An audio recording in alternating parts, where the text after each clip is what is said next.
biakamal gwasme banarach ke kiwut kaname awude me cha jore cha jetup te kalarm jalat gwasme benwa ya kel karamdan cha ke kwide bolmel te ga jom cha kolat gwasme ko do badan cha right ke je ke kwi bolmel ko gor ko na bane ngaje no bolmel ngai kon diara no chaje yen right ngai kon jare ti jen te dore chaje yen ten jen gwadan cha di tent no kay yen yan ka je she is a thing ko she normal okay ci kon blaro normal ko di bolmel yan ka je shir ma ngai kon no jen wati ka dur michalat you know ngai kon dur dana chalat of course many people don't yande ngai no bolmel dur mi chalado shir ma ngai kon but bolmel a wajen ci dur ci jalat but right now wuda ku kon right ka kwide me kim bana joro kulelinga wuda me minen kon me no gwasme jo chalat gwasme ajen jo mbokul nyaa ye kelo ko jen charoje joch la de jen go jen gore jen o de bolmel de jeluñ ban ma dan chalat gwasme ban jelin kel ka do brana che lat ki je I will not add anything ko gore jen o bi amana la de bi jelin go jen o ban right ke tun wan ko ken ban gwasme chude me jo che jelat wude me mi ku chude shure shale professor jok madud jok jen shude beja kwena manana chalat katuk english ba kulat katuk nuere professor jok madud jok urge government to charge or release Dr. Bolmel wude nen jena ponde chalade wonene ejani Bolmel alwen keje kie ayan keje kadwer danan chalat ajani charan chaje bi jaga jabe treti jen ka gwami bar ka cha kisde chajalat ajani nomone jaga chelade no nene gor jenwo de bolmel de je yen kie de je loñ kandang raw these are the two things de ko jalat ajani bolmel mi cha dor cha jalat akwa charge kamutal dur mi chalat ajani bolmel aloñ ke ja wude me ajen professor men ci roach professor jong madud jok chole kum kin yadi den wonena lonya bolmel ke yanaja ki jaga ko be serve ka tijen karuna kon chago ki jeno te ka dur benjamin kwen Professor Dr. Jong Madud Jok has urged the government to respect due process in the case of Dr. Benjamin Bolmel, who is reportedly under indefinite hours arrest without charges. Bolmel jen charge yere wiki juba ka ja gwadan charge yentin but kan dueren kontin chalat kan kalat. Mi ba ku nanga court ke chai nanga court right now but wude me jo na en wonene. Bolmel alwin keja. He said that despite South Sudan authoritarian environment, leaders should still uphold the constitution and citizen basic right. Professor Jok stressed that if the government has accusation against Dr. Bolmel, it must charge him and take him to court. Otherwise, he should be released. He questioned what he called unnecessary vindictiveness, noting that Dr. Bolmel has already lost his public office. Professor Jok concluded that adherence to the rule of law is essential for restoring public trust. Tana jogono nena, tenga men South Sudan, roaje wik ka bom, ngai kone ta dana ruëëc kire me yadi we all know that, okay? Ajani chenga men ruëëc kume, ngam ruëëc ka bom. Ajani gore jeno de Bolmel, de jenang gwalok. Jani Bolmel de jenang gwalok. Ko dong de chik de kibni je ka reti jen ka charge goro jen bajalun. Ajani goro jen de Bolmel de jelun kim chi jana kwa charge. Ala let's say mi chiran te dirse la time right now right. Shabina na cha ku nje ti jen lora bang la jaloka ba dur baja ngaje no dur dan ti dur ne menene den ba yu nang reti jen. Chala do nene ajani Bolmel mi cha dur se jalat. Aloka je. Anang je ka court ba la dur dan ti dur. Ko dong baramimo mila kuer ki citizen rewich baje gangpin chaje yen ka cha dura dana chala chaje lat ajen me jeka ka jom jokul kwen pin gwase men gudu pai ko rek kwide ajen Dr. Bolmel chaje yere dwana ga gwase dan cha yen tere tijen reason yen ga je kana konlat ajen Bolmel chenke dor che jala cha de gang yere tijen deje di look anyok chela do nena ajen si Bolmel a position in D da na take ja ala vice president ka jaram da na first deputy chairman ka SPLA pinkir mi yadit ka jan ba a vice president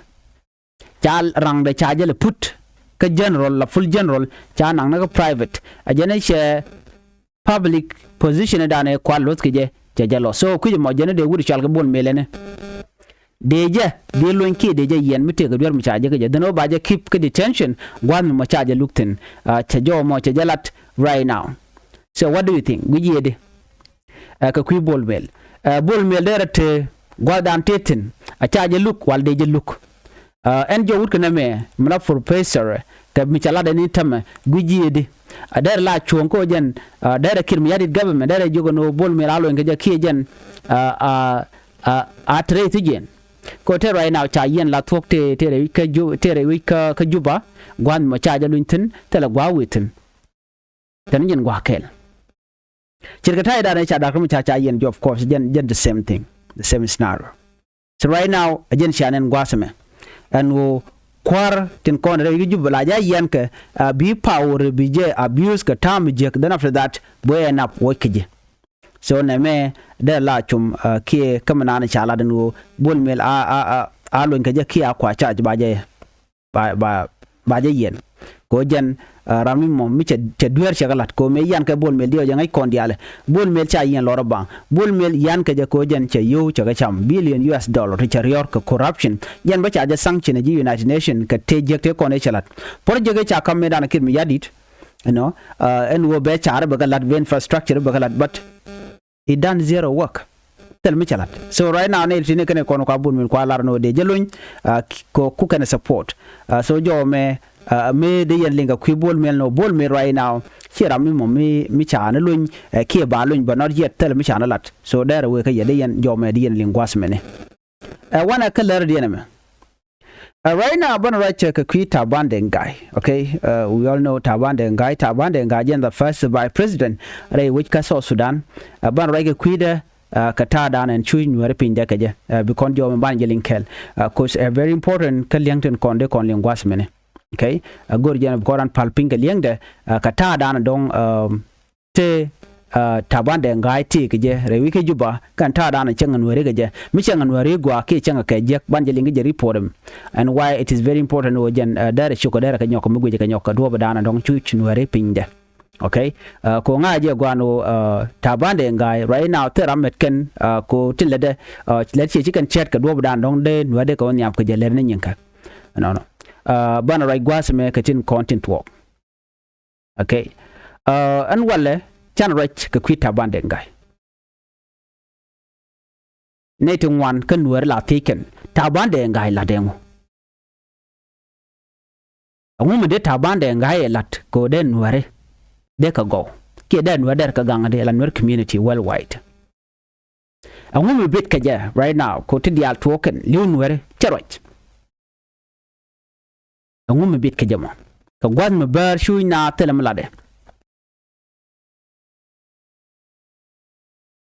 so na me ban man to ban jangach ne ti wan dong de gujeno loketa ban de guy kine de wan ba de gujeno no kan taban de guy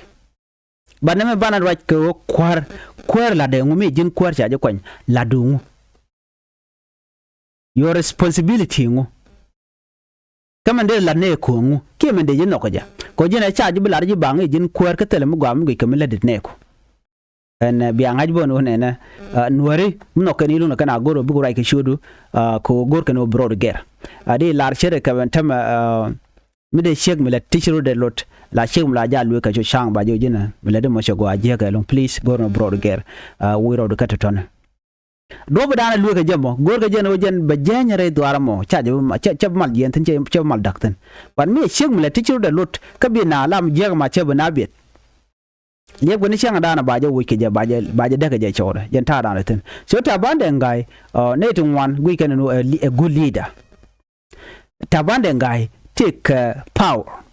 medit the power na mo ke lwangde there Nuer community there jagang me kan taban deng guy kan we ka kirmi yadit before that can no way ka self kir no taban deng guy ramloske anware jen take influence, take political connection, jen ba take a national position, jen ramimo mukwa support ken wakaje Nuer ken dialti tekeja dere ken opportunity te nogo nokaje ben Nuer dere ke use gwa ko mite michi tuwa kan Nuer micha Nuer civilian cha kanak ke cha Nuer ya jo ya na refugee camp chimenta micha Nuer ya nak nasir ke anak ka fan government unit state dere la rajetin dere raj bakan Nuer konen chi were refugee camp karuntun wan dere la raj kwidien dob dande ka brar ka dere ta chiang jega me alain justice ke chiang jega chiang na jega dere la rajetin so chen wede jako ba target ko shi tabande ngai kan che shung kel kanwari gwada dana shushke ko right now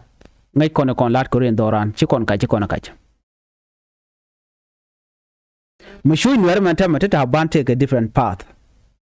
He choose a different path che ko dob dien chi dob dan jen Nuer ka jano rami mo mangat ke ane ideal no ka je ne ideal kwer mo bombo da na da kan but 1 million ne ko tin ka bidi what do you think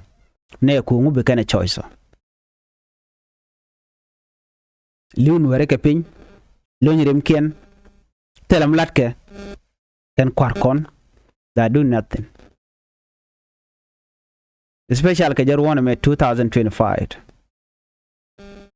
a painful year kan Nuer dial kan Nuer community worldwide 1 million nathan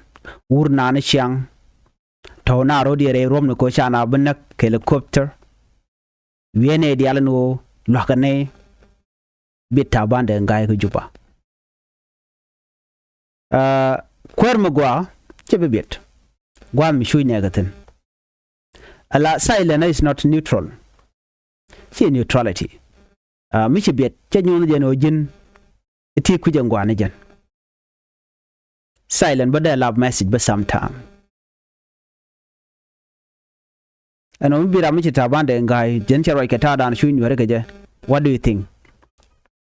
dere nyudan wo nokoje wala dere nyudan wo lokoje kajen bo dere nyudan wo jen aramimo mishun kel kanede kona nakan Nuer ki de kon arbon wo jen dwala jen ko dere right ko te kel gane kem yadit ko ni gwazi dan 2016 mecha kam kom la first by president chiri al chiko ngoko Nuer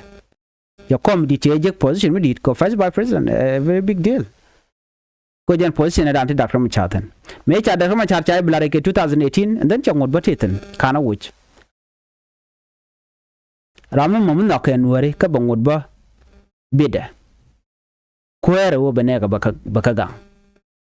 chiwo babet gwa mishu katen kwera chiwo to bi position mi diden mo tege jimo birom gwa mishu ne kutin wo jin bi position mi diden mo bi je use ko benega baka ga en kwerbo ki etika position mi dit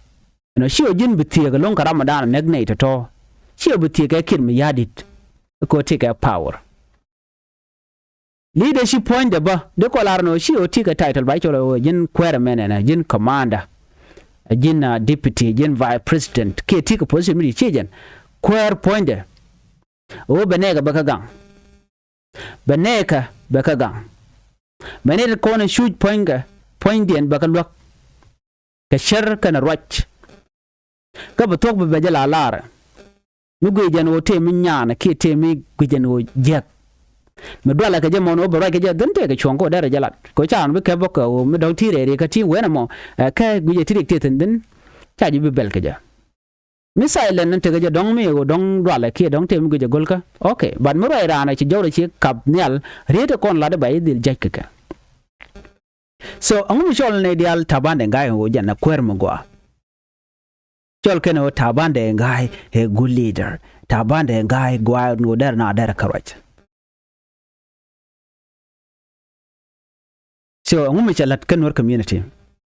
what did he do for the community jen question na dan de ko kondial so jen ja koter ko Nuer bi ke mal cha ga benak jen che ngade challenge che kim yadi che challenge gwa do me manakanatina me bu kana karen yale che kir che jogo mo le mo chogwa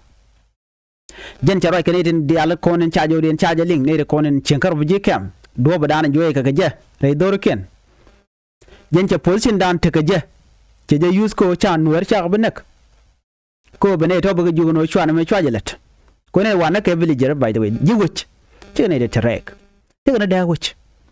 gwan mo ponje kwan point chak be ni jen wala cham ne rek kane juaj ka jeno ngoda wu kan ka dak wu ka rob jika ngume dol ka ke longono so jen ler ne kem ya didika gwan mo shuj community de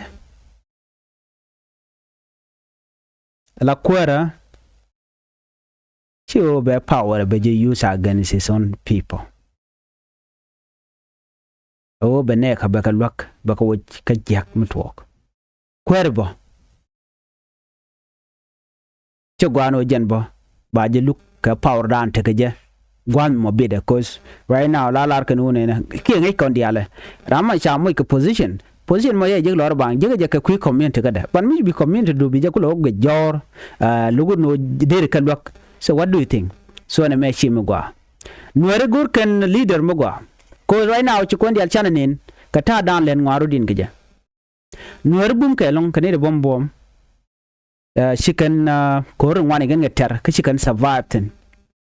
ci shingaro bu jikam ko ngur shingaro bu jikam right now ngura ba ku ko survive gang kotke shaga betray da kwarken ni chang gwa mi malaka na ka ba ban pin mi ran ci position ci jek ka tin bona ka bit ka bo ka displaced ki idp cam telam lat ken bit ka bidien ngoda bo lar kano ram chit ka taban de ngai kwer mo gwa ka jeno chi taban che dir ka gwa no kwer magang ne ka kwer mbel ke wo chane no te ka ti chelat kwer mi bit gwa mi chi community de tin cha de chol no ram mo kwer ko jin million ko ka bidi ka jino ti ka power de rach okay chede mi ko ni won mi dwala jin ko bu rach ko don ti en kel ya ram dan ku ne ko nak okay, you can prepare silent, of course, but they right. Yes, indeed, bo. Then to one of the kwerba there do albako down they demoted. They just watch. Michi oraji la de jo do no ne kanaka. But she entada ne Nuer community jakaja. La gwi kone no ne kine la ne agwi no me kwer mi cha kwa ndera power there je use. They no dong baji wo bo chang baji wo borun tomorrow wo ji queen ne ko. Take a credit. Ramati humanity bo me ko ne albada je bod gon ten content but you be nuari bi ka chenga jek bi ka la de jek shejan so right now telat ko ne do aran no nga ke tere do aran but we are the people that can stop them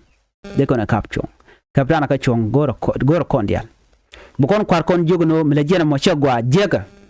miti kwere mu gwalat why not ba jogono shemu gwa shilet shela the special mi che tekna che kan ko janda na gorka but yin mi wi mat karami mo ne nuare bi go jeno shiga nuare de larno konyal kwaren content dong shika duop shika na bai a tablo dien ko bi ban kan wer community nyok nuare shikan ran ni kana log in full la lo kana kan gwato the moment che ka bai but after that bi kana parwe no chiram che che gumi jeng medan la pel kana but Nuer life is changing slowly right now no nen nantam we are seeing things differently this day ko tine ngaje no take a quarry dear cutting Nuer but they can position in corner take a how they can secure their seat and not securing their community. So na me amdong they work on dial. Tabana kwer mugwa but at this moment right now no.